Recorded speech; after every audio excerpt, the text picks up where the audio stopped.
நான் இப்போ வந்து ஈரோடு மாவட்டம் திம்பம் அப்படிங்கிற பகுதியிலிருந்து பண்ணாரி மாரியம்மன் கோவில் வரைக்கும் போகிறேன். இது வந்து ஒரு டவுன்ஹில் ரோடு. நீங்கள் கேள்விப்பட்டிருப்பீங்க, திம்பம் மலைப்பாதை அப்படிங்கிறது வந்து ஒரு கடினமான ஹேர்பின் பெண்டெல்லாம் உள்ள ஒரு மலைப்பாதை அப்படின்னு கேள்விப்பட்டிருப்பீங்க. 27 ஹேர்பின் பெண்ட் இருக்குது. இப்போ பார்த்தீங்கன்னா நீங்கள் திம்பத்திலிருந்து கீழே பண்ணாரியம்மன் கோவில் போகிறீங்க அப்படின்னா ஃபுல்லாகவே டவுன்ஹில் தான், இறக்கமாக தான் இருக்கும்.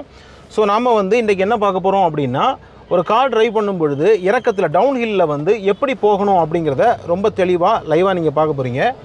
இப்போ வந்து பார்த்தீங்கன்னா நம்ம இறங்கும்போது எப்போதுமே ஃபஸ்ட்டு, செகண்டு, தேர்டு இந்த மாதிரி லோ கியரில் தான் நீங்கள் இறங்கணும். எந்த காரணத்தை கொண்டும் நியூட்ரல் போட்டு இறங்கவே கூடாது.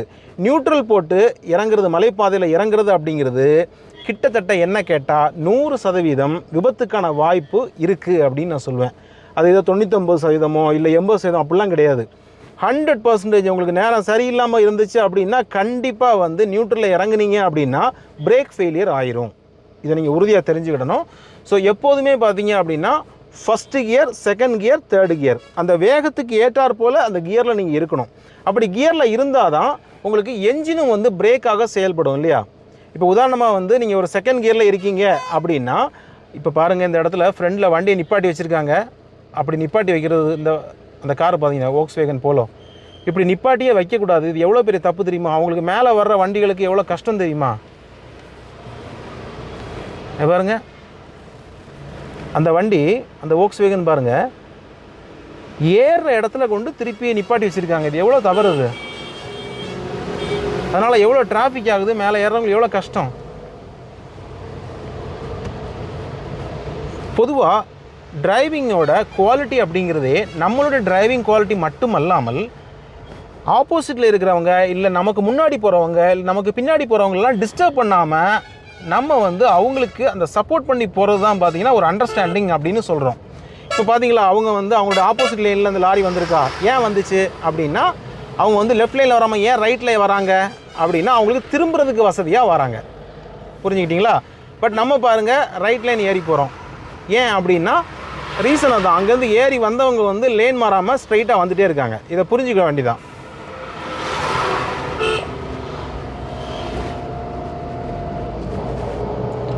ஓகே, இப்போ பாருங்கள், நான் செகண்ட் கியரில் போயிட்டுருக்கேன். இப்போ கார் வந்து கீழே இறங்கிட்டே இருக்குது. என்ஜின் வந்து ரேவ் ஆகுது அதிகமாக. அப்போ நீங்கள் நினைக்கலாம், அப்பா என்ஜின் இவ்வளோ ரேவ் ஆகும்போது எனக்கு அதிகமாக வந்து பெட்ரோல் செலவாகுமே, டீசல் செலவாகுமே, எனக்கு ஃபியூல் அதிகமாக போகுமே அப்படிங்கிற ஒரு தவறான கருத்து நிறைய பேர்ட்ட இருக்குது. அதில் உண்மை கிடையாது. இப்போ நீங்கள் வந்து பார்த்தீங்கன்னா, இப்போ நான் செகண்டில் இறங்கிட்டு இருக்கேன். பட் நான் வந்து இப்போ உதாரணத்துக்கு லைட்டு ஆக்சிலேட்டர் கொடுத்துட்டு விட்டுட்டேன். ஆக்சிலேட்டர் கொடுத்து நான் காலை எடுத்துட்டேன். ஓகேவா? எடுத்த பிறகு வண்டி போயிட்டுருக்கு. நீங்கள் போயிட்டுருக்கிறத பார்க்குறீங்க. ஓகேவா? எப்படி போகுது? நான் வந்து ஆக்சிலேட்டர் பண்ணதுனால போகுதா? கிடையாது. அது கீழே இறங்கக்கூடிய ஃபோர்ஸ் மூலமாக, அந்த வீல் மூலமாக உங்களுக்கு ஆக்சில் வழியாக போய் அது என்ஜின் வந்து ரேவ் ஆகுது. அப்படின்னா என்ன அர்த்தம் அப்படின்னா அது ஃபியூலை, எரிபொருளை எடுக்கலைன்னு அர்த்தம். இப்போ நீங்கள் கியரில் வந்து நான் ஆக்சிலேட்டர் பண்ண பாருங்கள், அந்த கால் வந்து நான் ஆக்சிலேட்டர் பண்ணவே இல்லை. ஓகேவா? பட் வண்டி இறங்கிட்டே இருக்குது. இப்போ என்ன அர்த்தம் அப்படின்னா உங்களுக்கு ஃபியூல் எடுக்கலைன்னு அர்த்தம். ஒரு பேசிக்காக இருக்கக்கூடிய ஒரு 800 RPMக்கு எடுக்கக்கூடிய ஒரு ஃபியூலை கூட அது எடுக்காமல் தான் போயிட்டுருக்கு. அப்படிங்கும்போது ஃபியூல் எப்படி வேஸ்ட் ஆகும்? எரிபொருள் எப்படி வேஸ்ட் ஆகும்? அப்போது நீங்கள் கியரில் இறங்குறதுனால ஆக்சிலேட்டர் கொடுத்தா மட்டும்தான் அந்த ஃபியூல், அதுவுமே ரொம்ப குறைவாக தான் ஆகுமே தவிர நிறைய எரிபொருளை அது எடுக்காது. அப்படிங்கிறதுனால எந்த காரணத்தை கொண்டும் நீங்கள் எரிபொருளை மிச்சப்படுத்தணும் அப்படின்னு சொல்லிட்டு நியூட்ரலில் போட்டு போகாதீங்க.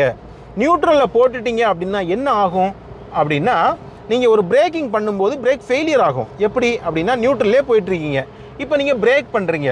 பிரேக் பண்ணும்போது என்ன ஆகும்? வண்டியுடைய மொத்த எடையும் அந்த பிரேக்கில் போய் டெபாசிட் ஆகும் இல்லையா? மெயினாக வந்து ஃப்ரண்ட் பிரேக்கில் தான், டிஸ்கில் தான் டெபாசிட் ஆகும். ஏன் அப்படின்னா முன்பக்க ஃபோர்ஸ், ஃப்ரண்டில் என்ஜின் இருக்குது, வெயிட் அதிகமாக இருக்குது, வண்டியுடைய ஃபோர்ஸும் அதிகமாக இருக்குது. அப்படிங்கிறதுனால என்ன ஆகும்? உங்களுக்கு அந்த ஃபோர்ஸ் அதிகமாக இருக்கும்போது என்ன நடக்கும்? உங்களுக்கு பிரேக் வந்து மொத்தமாக அந்த இடத்துல ஹீட் ஆகும். அதே சமயத்தில் நீங்கள் கியர்லேயே போயிட்டு இருந்தீங்க, கியரில் போயிட்டு அப்படியே நீங்கள் பிரேக் பண்ணுறீங்க அப்படின்னா என்ஜினும் ஒரு பிரேக்காக செயல்படுவதால் பிரேக் பண்ணும்போது பிரேக்குக்கு அதிக அழுத்தம் தேவைப்படாது இல்லையா? அப்படிங்கும்போது பிரேக் வந்து ஹீட் ஆகாது, பிரேக் ஃபெயிலியர் ஆகாது. அப்போ நான் சொன்ன விஷயத்த நீங்கள் தெளிவாக தெரிஞ்சுங்க.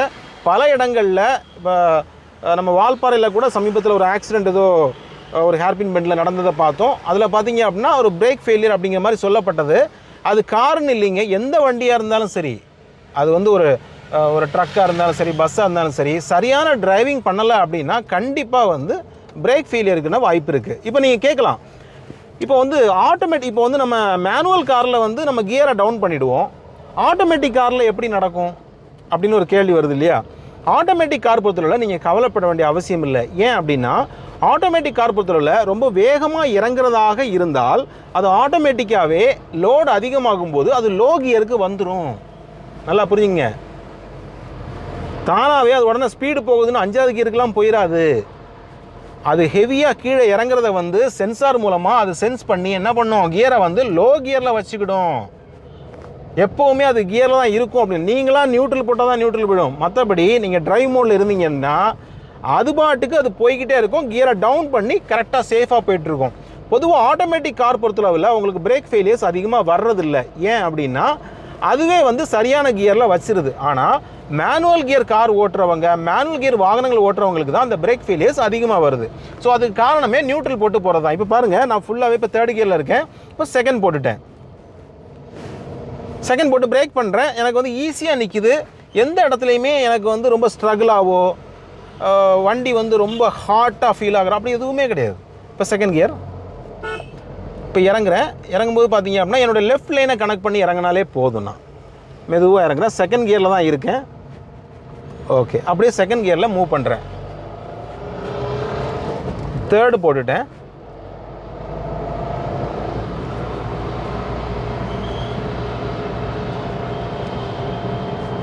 இப்போ நான் வண்டி ஸ்லோ பண்ணணும். ஸோ 2nd கியர் போட்டு பிரேக் பண்ணிட்டேன் பாருங்கள். ஆக்சுவலி நான் பிரேக் பண்ண வேண்டிய சூழ்நிலை இருந்தவொடனே உடனடியாக நான் 2nd கியரை போட்டு கிளச்சில் காலை எடுத்துட்டேன். இப்போ என்னோடய லேனான இடது பக்க லேனை கரெக்டாக நான் ஃபாலோ பண்ணி போகிறேன். எனக்கு எந்த ஒரையும் கிடையாது, எந்த பிரச்சனையும் கிடையாது. 3rd கியர்,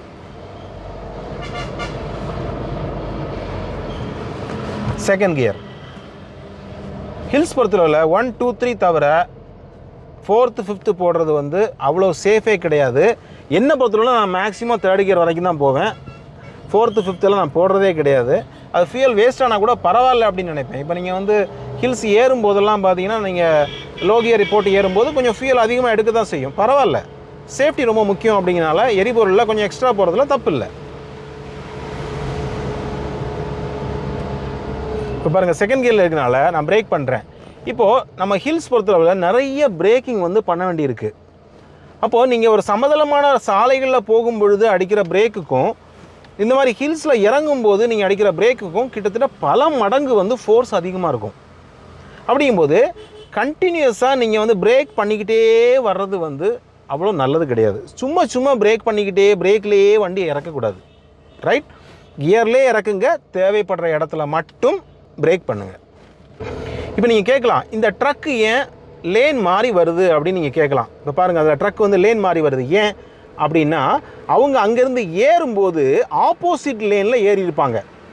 ஏன் ஆப்போசிட் லேனில் ஏறுறாங்க அப்படின்னா வண்டியோட நீளம் அதிகமாக இருக்கிறதுனால அவங்க வந்து லெஃப்டில் வந்துட்டு இருந்தவங்க வலது பக்கம் ஏறி திரும்பி அப்படியே அந்த லேன்லேயே கொஞ்சம் தூரம் வந்துடுவாங்க.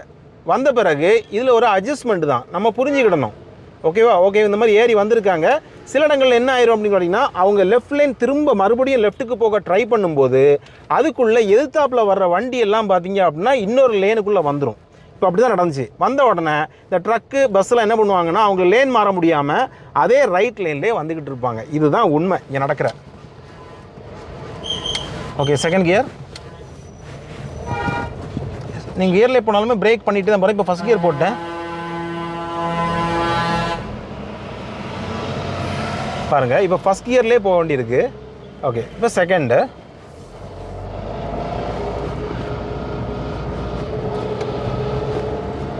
உங்களுக்கு என்ஜின் ரெவ் ஆகிற நாய்ஸ் வந்து நல்லாவே கேட்கும்.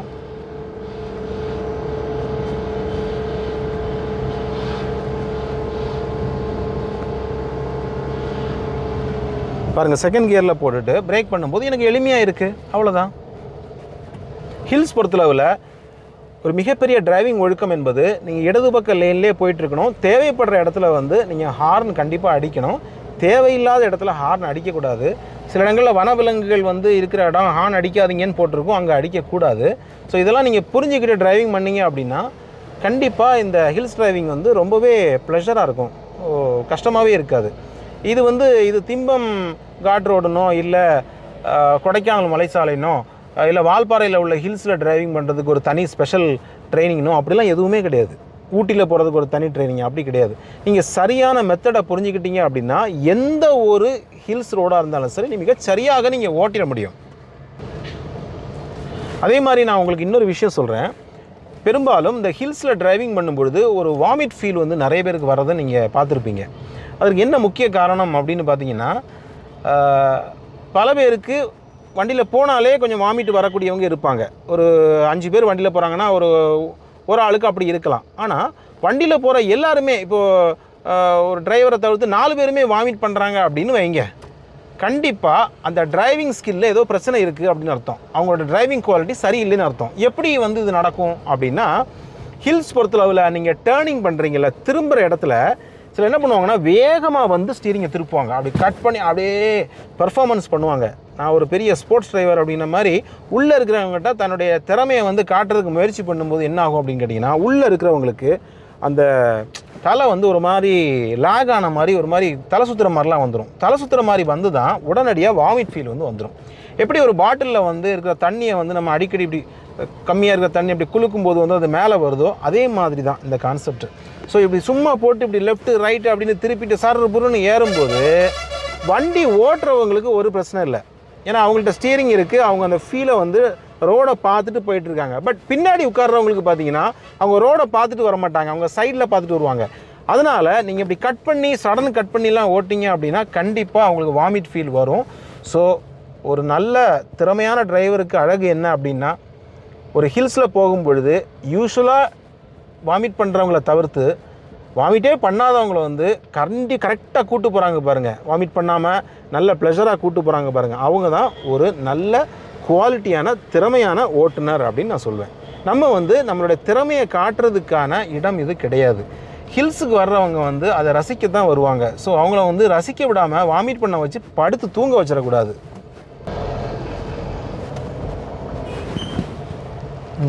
நானும் சேர்ந்து செல்லும் நேரம்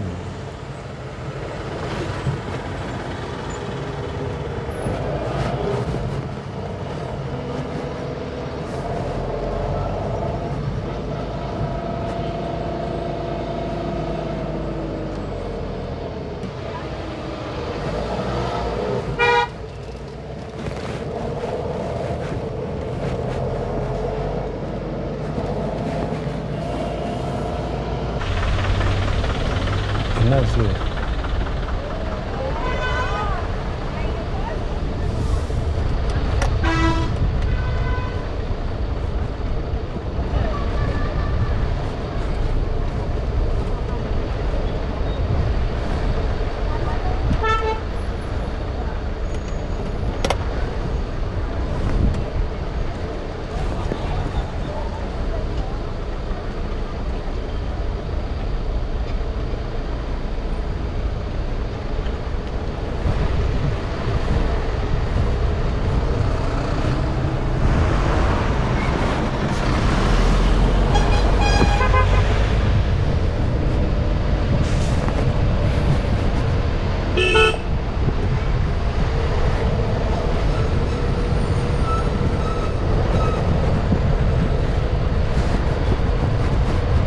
பொதுவாகவே பார்த்தீங்க அப்படின்னா திம்பம் மலைப்பகுதி வந்து ரொம்ப ஆபத்தான மலைப்பகுதி, ஆபத்தான ட்ராவல் உள்ள இடம் அப்படிங்கிற மாதிரிலாம் சொல்லுவாங்க. பட் என்னை பொறுத்தவரை நான் என்ன சொல்லுவேன் அப்படின்னா, எந்த ஒரு மலைப்பகுதியாக இருந்தாலும் சரி, அது டிரைவிங் வந்து சரியாக கற்றுக்காதவங்களுக்கு வந்து பார்த்திங்கன்னா அது ஆபத்தான பகுதி தான். டிரைவிங் வந்து சரியாக பண்ணுறவங்களுக்கு அது ஆபத்தான பகுதி கிடையாது, அது ஒரு பெரிய விஷயமே கிடையாது, அவங்க கரெக்டாக போயிடுவாங்க. பட் இங்கே பிரச்சனை எங்கே இருக்குது அப்படின்னு பார்த்தீங்கன்னா, நல்லா டிரைவிங் பண்ணுறவங்களும் அதே சாலையில் தான் வருவாங்க. டிரைவிங் சரியாக தெரியாமல் லேர்னராக இருப்பாங்க, பிகினராக இருப்பாங்க, அவங்களும் இதே ரோட்டில் வந்து இந்த பிகினர் பண்ணக்கூடிய தப்பு மூலமாக எக்ஸ்பீரியன்ஸ் பர்சன் கூட பார்த்திங்கன்னா சில இடத்துல பாதிக்கப்பட்டுருவாங்க. ஸோ இங்கே பிரச்சனை என்ன அப்படின்னு பார்த்தீங்கன்னா, நீங்கள் சரியாக கற்றுக்கிட்டு சரியான முறைகளில் வந்து நீங்கள் லேனை கரெக்டாக லெஃப்ட் லைனை வந்துட்டு கரெக்டாக ஹார்ன் அடிச்சுட்டு சரியான டவுன் கியரில் இருந்து தேவையில்லாமல் நியூட்ரலுக்கு போகாமல் இருந்து கரெக்டாக தேவைக்கு மட்டும் பிரேக்கை யூஸ் பண்ணி அழகாக போனீங்க அப்படின்னா வண்டிக்கு எந்தவித சேதமும் ஏற்படாது. நீங்கள் அந்த மலைப்பயணம் ரொம்ப சேஃபாகவும் இருக்கும், காருக்கும் எந்த பாதிப்பும் ஏற்படாது. இது தெரியாமல் மாற்றி மாற்றி பண்ணும்போது தான் காரில் ரிப்பேர் வந்துடுது, இல்லை ஆக்சிடெண்ட் நடந்துடுது. ஸோ பல விஷயங்கள் ஒரு வேன்லலாம் போய் சமீபத்தில் ஒரு விஷயம் பார்த்தோம்ல வால்பாறையில், அதெல்லாம் வந்து பார்த்திங்கன்னா பிரேக் ஃபெயிலியர் ஆகிருக்கு அப்படின்னு சொன்னாங்க. எப்படி நடந்திருக்கும் அப்படின்னு பார்த்தீங்கன்னா பிரேக் ஃபெயிலியர் ஆக முக்கிய காரணம் என்ன அப்படின்னு பார்த்தாலே பிரேக் வந்து ஹீட் ஆகிறது தான். அப்போ பிரேக் அதிகமாக உபயோகப்படுத்தப்பட்டிருக்கு அப்படின்னு அர்த்தம். ஸோ லோ கியர் இப்போ பாருங்கள், செகண்ட் கியர் ஹேர்பின் பெண்ட், கிளச்சிலேருந்து கால் எடுக்கிறேன், என்ஜின் ரிவ் ஆகுது, அப்படியே திருப்புறேன், தேவைப்பட்டால் பிரேக் பண்ணிப்பேன், லைட்டாக பிரேக் அடித்தாலே போதும், வண்டி நின்றுடும். அவ்வளோதான். ஒரு சின்ன மேஜிக் தான். டிரைவிங் என்பது ஒரு கலை மட்டுமல்ல, அது ஒரு மேஜிக்கும் கூட. அதை சரியாக கற்றுக்கொண்டவர்கள் வந்து பார்த்திங்கன்னா மற்றவங்கலேருந்து வேறுபடுறாங்க. ரைட்? ஒருத்தருக்கு இருக்கக்கூடிய டிரைவிங் ஸ்கில்னு ஒருத்தருக்கு இருக்காது. டிரைவிங் ஸ்கில்ஸை வந்து நீங்கள் கரெக்டாக கற்றுக்கிட்டீங்க அப்படின்னா அது ரொம்ப நல்ல விஷயம்னு சொல்கிறோம். நம்ம ஒரு ஒரு முக்கியமான விஷயம் சொல்லணும். நம்ம வந்து நிறைய படிக்கிறோம், இன்றைக்கி கல்வியை பற்றி நிறைய பேசுகிறோம், நிறைய போஸ்டிங் போகிறோம், அரசாங்க வேலைகளில் போகிறோம், ஹையர் பொசிஷனுக்கு போகணும்னு நினைக்கிறோம், நிறைய படிக்கிறோம், கலெக்டராகணும்னு நினைக்கிறோம், டாக்டராகணும்னு நினைக்கிறோம். ஆனால் எல்லாருமே ஒரு நல்ல டிரைவிங் வந்து கற்றுக்கிடணும் அப்படின்னு சொல்லிட்டு அதுக்கு மெனக்கடுறாங்களான்னு கேட்டால் கிடையாது. ஒரு இன்றைக்கி எல்கேஜி யூகேஜி படிக்கிறதுக்கே பார்த்தீங்கன்னா ஒவ்வொரு ஸ்கூலுடைய தரத்தை பொறுத்து ஒரு 20,000 10,000 ஆரம்பித்து லட்சக்கணக்கில் ஃபீஸ் வாங்குறவங்களாம் இருக்காங்க. நீங்கள் எல்கேஜி யூகேஜியில் என்ன படிச்சிருப்பீங்க? அதிகபட்சம் ஏபிசிடி அந்த மாதிரி பிள்ளைங்க என்ன படிக்கும்? அவ்வளோதான் படிக்கும். ஆனால் டிரைவிங்க்கு அன்ஃபார்ச்சுனேட்லி பார்த்தீங்க அப்படின்னா டிரைவிங்னு சொல்லி ஒரு தனி ட்ரைனிங்கோ ஒரு பெரிய அமௌண்ட் யாராவது கேட்டாங்க அப்படின்னா அப்போ அதுக்கெல்லாம் எப்படி செலவு பண்ண முடியுமா அப்படின்னு நினைக்கிறாங்க. ஸோ நம்ம ஒரு எல்கேஜி யூகேஜி படிக்கிறதுக்கு லட்சக்கணக்கில் செலவு பண்ண தயாராக இருக்கும். ஆனால் ஒரு நல்ல டிரைவிங் கற்றுக்கொள்வதற்கு பணத்தை செலவு பண்ண இங்கே யாரும் தயாராக இல்லை. அப்படிங்கிறனால தான் நல்ல ப்ரொஃபஷனல் ட்ரெயினர்ஸ் இங்கே வரல. ப்ரொஃபஷனல் ட்ரெயினர்ஸாக இருக்கிறவங்களுக்கு பார்த்தீங்க அப்படின்னா நல்ல ஒரு அமௌண்ட்டு கொடுத்து அந்த மாதிரி செஞ்சாங்க அப்படின்னா நிச்சயமாக அந்த டிரைவிங் ஸ்கில்ஸ் இன்னும் இம்ப்ரூவ் ஆகும். ரைட்டா? என் பிள்ளைய வந்து நான் ஸ்கூலுக்கு அனுப்புகிறேன், எனக்கு ஏபிசிலாம் தெரியுமே, எனக்கு இங்கிலீஷ் தெரியும், ரைம்ஸ் தெரியும், நான் சொல்லிக் கொடுக்கலாமே, ஏன் ஸ்கூலுக்கு அனுப்புகிறோம் அப்படின்னா அவங்க சொல்லிக் கொடுக்கும்போது தான் நல்லாயிருக்கும். ஆனால் இங்கே டிரைவிங்கில் என்ன பிரச்சனை அப்படின்னா சும்மா கணவன் வந்து மனைவிக்கு சொல்லிக் கொடுக்குறது, அண்ணன் தம்பிக்கு சொல்லிக் கொடுக்குறது, அக்காவுக்கு தம்பி சொல்லிக் கொடுக்குறது, இப்படின்னு சொல்லிட்டு இவங்களே அறகுறையாக இருப்பாங்க, இவங்களே வந்து மற்றவங்களுக்கு டிரைவிங் சொல்லிக் கொடுப்பாங்க. அப்போ எப்படி இருக்கும்? ஸோ என்னை பொறுத்தளவில் டிரைவிங் அப்படிங்கிறது இன்னும் மேம்படுத்தணும் அப்படின்னு சொல்வேன். டிரைவிங் வந்து கற்றுக்கொள்ளும் போது இந்த டிரைவிங் ஸ்கூல்ஸோட அந்த குவாலிட்டி இன்னும் இம்ப்ரூவ் பண்ணணும், ரொம்ப ஸ்ட்ரிக்ட் பண்ணணும். ப்ரொஃபஷ்னல் ட்ரெயினர்ஸ்னு சொல்கிறோம், அவங்கள வந்து ஊக்குவிக்கணும். ஊக்குவிச்சு அவங்களாம் இன்றைக்கி நல்ல தரமான டிரைவர்ஸ்லாம் வந்து நல்ல எக்ஸ்பீரியன்ஸ் இருக்கும்போது அவங்க ட்ரெயினர்ஸாக மாற முடியும்.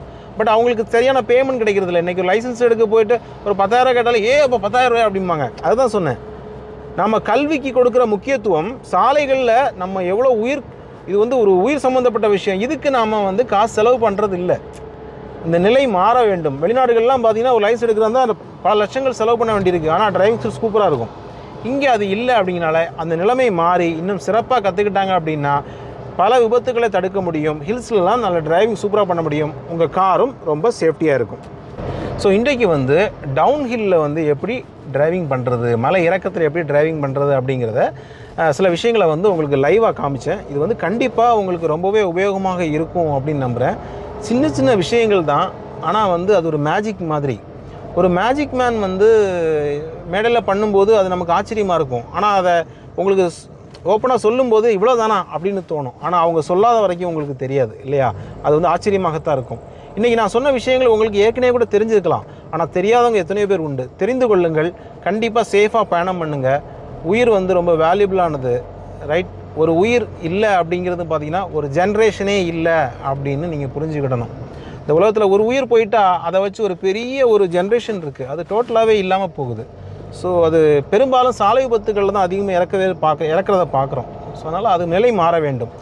ஸோ இன்றைக்கு நம்ம பார்த்த இந்த தகவல்கள் உங்களுக்கு ரொம்பவே உபயோகமாக இருந்திருக்கும் அப்படின்னு நம்புகிறேன். தேங்க்யூ ஸோ மச் ஃபார் வாட்சிங் அவர் வீடியோஸ். தேங்க்யூ.